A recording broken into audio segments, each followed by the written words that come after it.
All right, so get ready, because today we're taking a deep dive into a world that's often hidden behind a veil of secrecy and judgment. It's the adult entertainment industry, but we're going deeper than those typical headlines and looking beyond the usual stereotypes. Yeah, that's right. We're going to explore the industry this time through the lens of a really fascinating personal story. It's the story of Jenny's Hart, Jenny's Heart, yeah. a successful adult entertainer who is also making waves in the world of comedy. Yeah. So we're going to unpack this really cool interview she did on the Poor Minds YouTube channel. Oh, yeah, I love Poor Minds. They're known for these really raw and unfiltered conversations. Yeah, Which is why I think this one's a perfect deep dive for us. totally. And what makes it even more interesting is it's not just like, all about the industry itself. It's about her journey, her challenges in transitioning out of that world. And the societal perceptions that she's had to face, right? Oh, yeah, especially within the Black community. Absolutely. And juggling all of that while building a comedy career and navigating family dynamics. Oh, got a lot on your plate. So her story brings up these really important questions about identity, societal expectations, and the double standards that are often placed on women. Always a relevant topic. Yeah. And her entry into adult entertainment is, well, it's not your typical story. It all started after a photo from a one-night stand ended up online. Without her consent. Yeah. And instead of letting it define her, she decides, okay, I'm going to take control. Powerful move. Right. And this immediately made me think about revenge porn, How fit. which is when someone shares these explicit images or videos of another person without their consent. Right. And it's usually done, as revenge or just to like exert control over them. And it's a really serious issue with, really devastating consequences. And what's interesting is Hart's response, right? Yeah. I mean, she takes control in a way that, not many people are able to. It's like reclaiming the narrative. Absolutely, yeah. And then she starts selling videos for $35 each through Western Union. Can you imagine? I know. And she describes this as a move out of desperation, financial desperation. Yeah, totally. She even said she didn't have a bank account at the time. Wow. So you're in this like really desperate situation, and then all of a sudden you figure out a way to make $35 a video. That's a lot of pressure. And it makes you think about those factors that really push people into this industry. Exactly. That, quick money, fast cash. Yeah. Like it can seem like a solution, Totally. even when it's far from, ideal. Right. And then that allure of fast money just keeps intensifying because, she transitions over to Craigslist, where she starts selling sexual services for up to $3,500. So that move from online content to actually like in-person interactions is a huge shift. Huge. Not just for her own journey, but for the industry as a whole. Right. It makes you think about like safety and regulation and the whole changing dynamic of sex work in the digital age. Yeah. Like, what does this mean for you, just observing all these changes? Yeah, it's a whole new landscape, right? And she doesn't shy away from the details either. I mean, she goes on to share a story about her last encounter, a 6-minute session with a married contractor. So $3,500. $3,500. And it's right after that she decides to leave the industry. I mean, that anecdote right there, so powerful. It shows the financial draw. Yeah. But then also like those potential emotional and ethical complexities. Yeah, the gray areas. It's a real turning point in her story. Makes you wonder about that lasting impact of these types of experiences, even when you choose to leave that world. But here's what's really interesting. So we have this woman who's built this successful career in adult entertainment, but at the same time, she's got this really vibrant comedic personality that just shines through in this interview. Right. Like it's a total contrast. Total contrast. Like it really challenges those stereotypes and assumptions that we often, put onto adult entertainers. Like she's witty, she's engaging, and she's clearly very intelligent. It kind of like complicates the narrative, forces us to confront our own biases. Absolutely. You have to question those preconceived notions. And she's also very candid about the fact that transitioning out of the industry, both mentally and financially, is way harder than people think. Yeah. And there's a lot of judgment. I'm sure. A lot of discouragement. Yeah. And she even quotes some of the comments that she gets, people telling her to just suck dick. Oh, wow. That's harsh. It's like, it's so difficult to break free from something that is lucrative. Right. And to defy those expectations, especially when they're so deeply entrenched in society. Yeah. It's a struggle that a lot of women face, regardless of their profession, right? Like the pressure to conform to certain roles and behaviors is immense. Absolutely. And Hart's story is such a testament to the courage it takes to break free from those constraints. And remember, she's got big aspirations beyond the adult entertainment world. Yeah, yeah. She talks about wanting to pursue a career in comedy and acting. Uh-huh. She even dreams of having a 7-segment TV show where she can show off her cooking skills and all these other talents. So it just speaks to her ambition Yeah. and her desire to, like, express herself in all these different ways. Totally. But it also highlights those limitations that are placed on people because of past experiences. Yeah, it's like society wants to put people in this box, and she's just trying to break free and define herself on her own terms. Absolutely. Now let's talk about those thought-provoking points she makes about societal perceptions and double standards, Right. especially around women and sexuality. Hmm. She mentions this argument that women who have sex for free are lame compared to those who get paid. Ugh, it's such a disturbing and just harmful notion. Right. Like, it's equating a woman's worth with her ability to make money through sex. Yeah, it's reducing a person's value to a transaction. Incredibly dehumanizing. And she pushes back on that, emphasizing personal choice. And the importance of just not judging.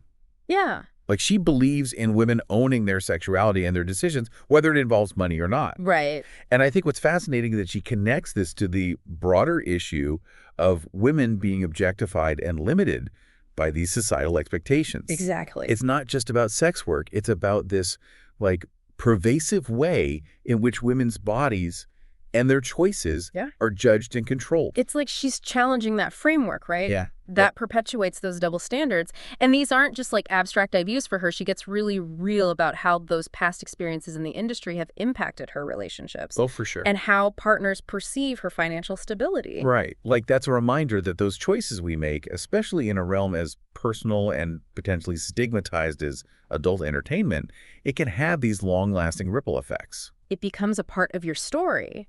People don't always know how to deal with that. Yeah. And what's interesting, both of the Poor Minds hosts, despite not being involved in adult entertainment, they also talk about facing judgment based on their appearance. Right. And that parallel is crucial because it reinforces the idea that, women, no matter their profession, are often objectified and reduced to their physical attributes.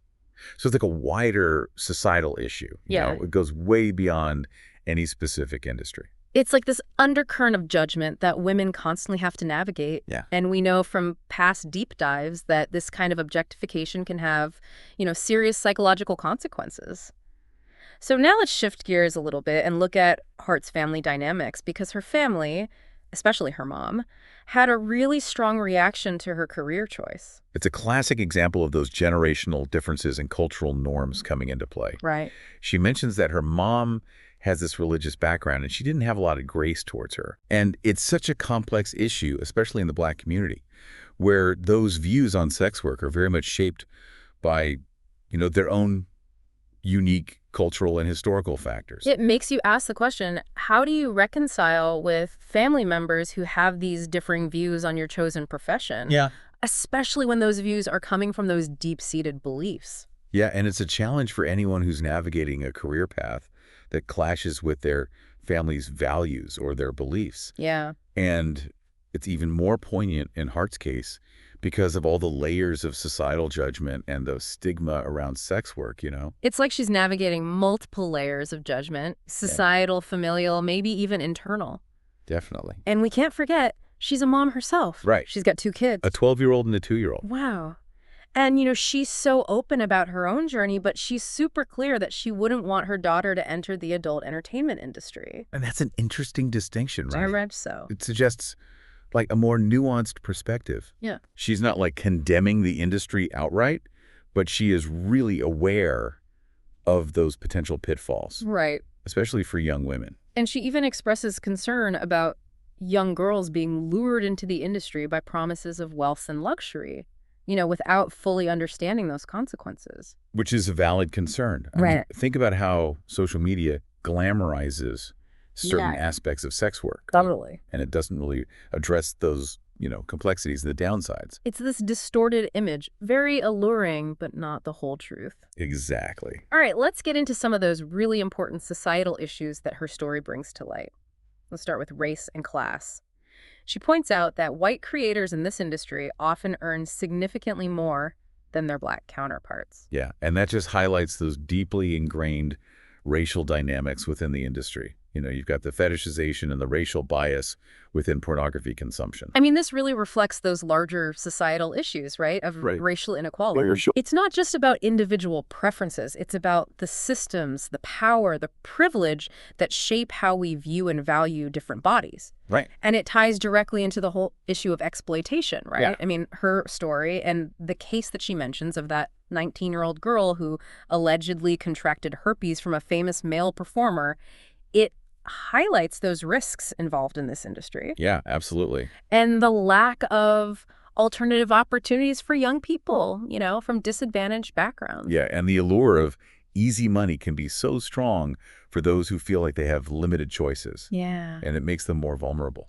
Absolutely. So it's a reminder that we need to be addressing those systemic factors that contribute to these disparities. It's about approaching this issue with empathy Yeah, and a real commitment to social justice totally. and understanding that interplay of race, class, and opportunity within this industry. For sure. Now, before we get too serious, we got to acknowledge that this interview also has those lighter moments. Yeah, for sure. For sure. There's that segment where they share dick-sucking tips.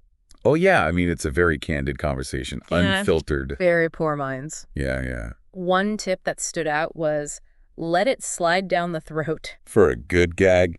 They even recommend taking a shot to numb the gag reflex. Oh, wow. While those tips might not be for everyone, it adds a bit of humor. Yeah, for sure. And it really underscores that level of comfort and openness that defines their conversation. Exactly. Yeah. Speaking of humor, Hart shares an anecdote about her time in jail for burglary, where she found this unexpected camaraderie and these moments of lightness in this really difficult situation. Yeah, she finds humor in the darkest places, which is really interesting, like how she juxtaposes that experience with her life now. Right. Like it suggests a real resilience, Yeah. an ability to just find that humor in the midst of some tough situations. She was in there for breaking into someone's house to steal money because she wanted to buy weed. Oh, wow. It's a reminder that even those, seemingly straightforward actions, they can have unintended consequences. Totally. And that life throws curveballs. Yeah. You never know what's coming next.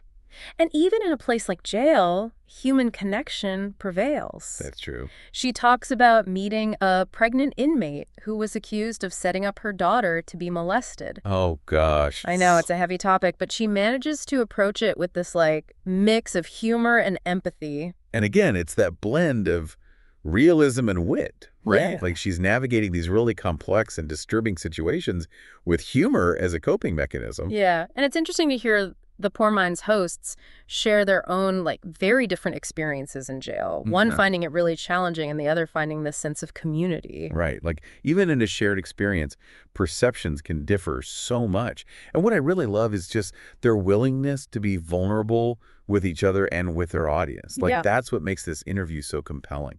Raw and honest and thought-provoking. That's what we aim for in our deep dives. Exactly. Yeah. It reminds us that even within a system as structured as prison, there's still room for individual stories and unexpected connections. Absolutely. Yeah. Totally. Okay, so we've covered a lot about Hart's personal journey, but now I want to shift gears a bit and dive into some of those broader societal issues that her story brings up. What are your thoughts on that? Absolutely. I think what's so powerful about Hart's experience is that it really acts as a microcosm of these larger societal forces that are at play. Oh, I like that. For example, when she talks about that financial desperation that kind of led her into the industry, it really forces us to confront the reality of economic inequality. Mm-hmm. The lack of opportunities available to so many people, especially, women of color. Yeah, it's like she's highlighting those systemic barriers that often go unnoticed, right? Exactly. And then there's that disturbing comment she mentions, with someone telling her to just suck dick.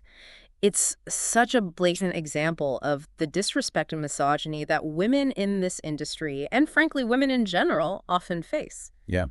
And it really speaks volumes about how society often tries to control and diminish women, especially those who dare to challenge those conventional norms. And I love that Hart just refuses to be defined by that kind of negativity. Right. It's incredibly powerful. It's like she's saying, I'm not going to let you put me in that box. Absolutely. She's reclaiming her narrative.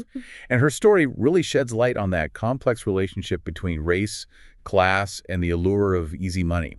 We talked Mhm. about how white creators often earn significantly more than their black counterparts. Right. And that's a reflection of a much deeper issue, isn't it? Yeah, absolutely. It points to those deeply ingrained systems of racism and fetishization that unfortunately permeates the adult entertainment industry and society as a whole. It's a reminder that these systems of inequality don't exist in a vacuum. They impact real people, shaping their opportunities, their experiences, their lives. And it's not just about the performers themselves, right? It's about how we as consumers engage with this content. The biases we bring to the table, whether we're conscious of them or not, they perpetuate these harmful power dynamics. Exactly. And it's about recognizing that our choices have consequences. Even seemingly private acts of consumption can contribute to these wider systems of oppression. Yeah, food for thought for sure. Yeah, it's heavy stuff. And Hart's story, along with the case of that young woman who, allegedly contracted herpes, it just highlights that vulnerability of those who enter this industry, often out of desperation or just a lack of other options. It makes you wonder what we can do, right? What can we do to create a society where everyone has access to genuine opportunities and isn't pushed towards these riskier, exploitative situations out of necessity? Yeah, that's the million-dollar question. I think it starts with recognizing that these issues are interconnected, right? Yeah. We need to address poverty, lack of education, systemic racism, all of it. If we truly want to create a world where everyone has a fair shot, a real opportunity to thrive. It's about dismantling those structures of inequality that make these paths seem like the only option. Right. But it's also about shifting our individual mindsets. Oh, We absolutely. need to challenge our own biases and assumptions, educate ourselves about the realities of these really complex issues, and then advocate for policies that actually promote equity and opportunity for all. It's about moving beyond that judgment, you know, moving towards understanding and action. Now, I want to circle back to something we touched on earlier, that idea that Hart's experience really forces us to confront our own biases and judgments about this industry. What are your thoughts on that? Oh, it's crucial. We all come to this conversation with our own preconceived notions, right? Mm. Shaped by our upbringing, our values, the messages we've absorbed from society. Right, right. And Hart's story challenges us to really examine those beliefs. Like really look in the mirror. Exactly. Are they based on facts? Are they based on actual understanding? Or are they rooted in stereotypes and misinformation? Yeah.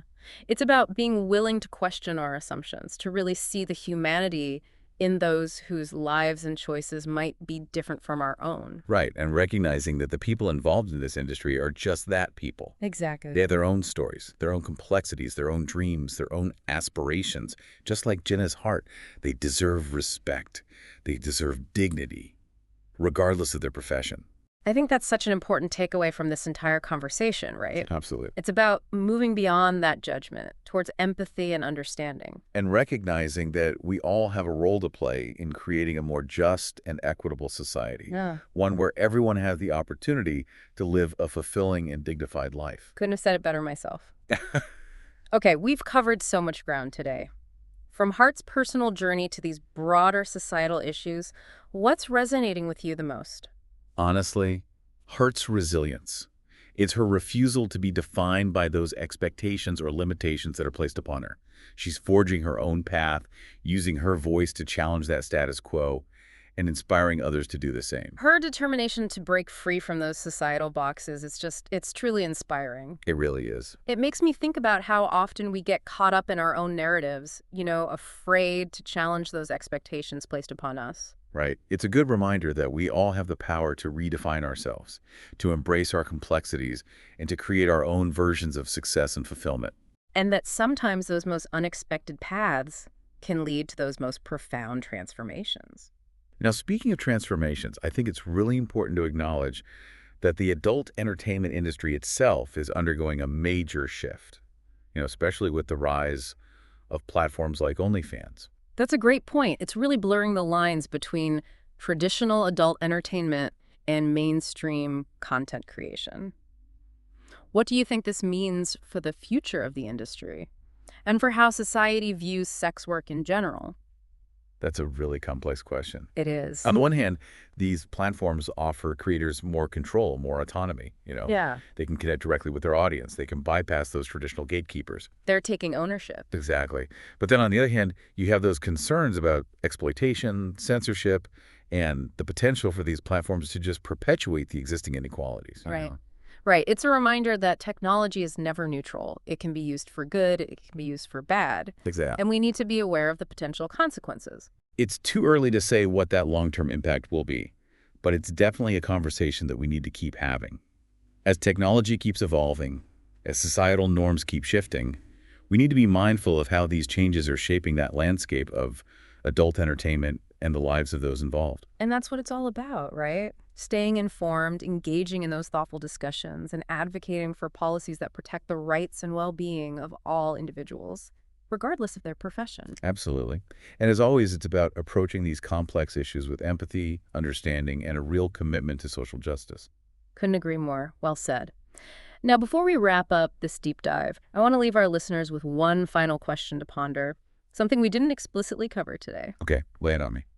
Given the ongoing evolution of the adult entertainment industry, the shifting societal perceptions, do you think we're moving towards a future where sex work is destigmatized? Wow. That's a thought-provoking question, and honestly, I don't have a definitive answer. I do think we're at a crossroads, though, like a moment of potential transformation. Yeah. We're seeing more open conversations about sex work. We're seeing more nuanced portrayals in the media. There's a growing recognition of the rights and agency of those involved. So there's a sense that that stigma is slowly starting to fade, at least in some circles. But there's still work to do. Oh, absolutely. Oh. We need to address those underlying issues. Inequality, discrimination, the things that push people into this industry in the first place. We need to challenge those harmful stereotypes and create a society where all individuals are valued and respected, regardless of their profession or their choices. It's about recognizing the inherent dignity and worth of every human being, regardless of their circumstances. Yeah, and it's about creating a world where everyone has the opportunity to pursue their own path, to make their own choices, to live a life that is fulfilling and meaningful to them. Beautifully said. And on that note, we're going to wrap up this episode of The Deep Dive. We hope this conversation has sparked some new insights, some new perspectives, and maybe even some new questions for you. As always, that journey of understanding doesn't end here. Keep exploring, keep questioning, keep diving deep. And thank you, as always, for joining us on this deep dive into the complex world of Janice Hart and the adult entertainment industry. Until next time, stay curious.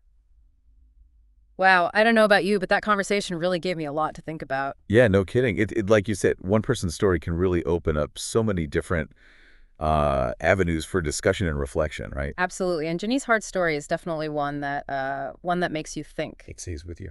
It does. And it really pushes us to confront some uncomfortable truths. I mean, she's not shying away from anything. No, not at all. And I Well, think that's what makes it so powerful, right? Totally. She's challenging our assumptions and encouraging us to look at all of this with a lot more empathy. And understand it. Yeah, it's like she's holding up this mirror to society, showing us all our biases, our prejudices, all those contradictory views we have about sex work and the people who are in it. It's a powerful image, that mirror idea. Yeah, and it's not just about her individual journey, right? Within that reflection, we're also seeing those bigger systemic issues, like the economic inequality we talked about, the racial disparities, and how society tries to control women and their choices. It's so interconnected, isn't it? The personal and the systemic. Absolutely, yeah. Okay, before we wrap things up, I have one final question for you. Okay, Emmy. We've talked a lot about the challenges, but what about the future? Do you think, given everything that's changing, that we're moving toward a future where sex work is destigmatized, where people in the industry are treated with respect? That's a tough one. I think we're at a real turning point. We see more open conversations these days, more nuanced portrayals of sex work. There's definitely more awareness of the rights of the people involved. So maybe that stigma is starting to fade a little. Maybe, but there's still a long way to go. Right. I mean, we can't ignore those root causes, those inequalities that push people into this work, and those harmful stereotypes. They've got to go. Yeah, it's about changing hearts and minds. Absolutely. We need to create a society where everyone feels valued and respected, regardless of what they do. That's the dream. It is, and it starts with recognizing that everyone deserves dignity, no matter their circumstances. Well said. On that note, we're going to wrap up this episode of The Deep Dive. We hope this conversation has given you some things to ponder. And we hope you'll keep exploring, keep asking those tough questions, and keep diving deep. Thanks for joining us, everyone. We'll see you next time for another thought-provoking exploration.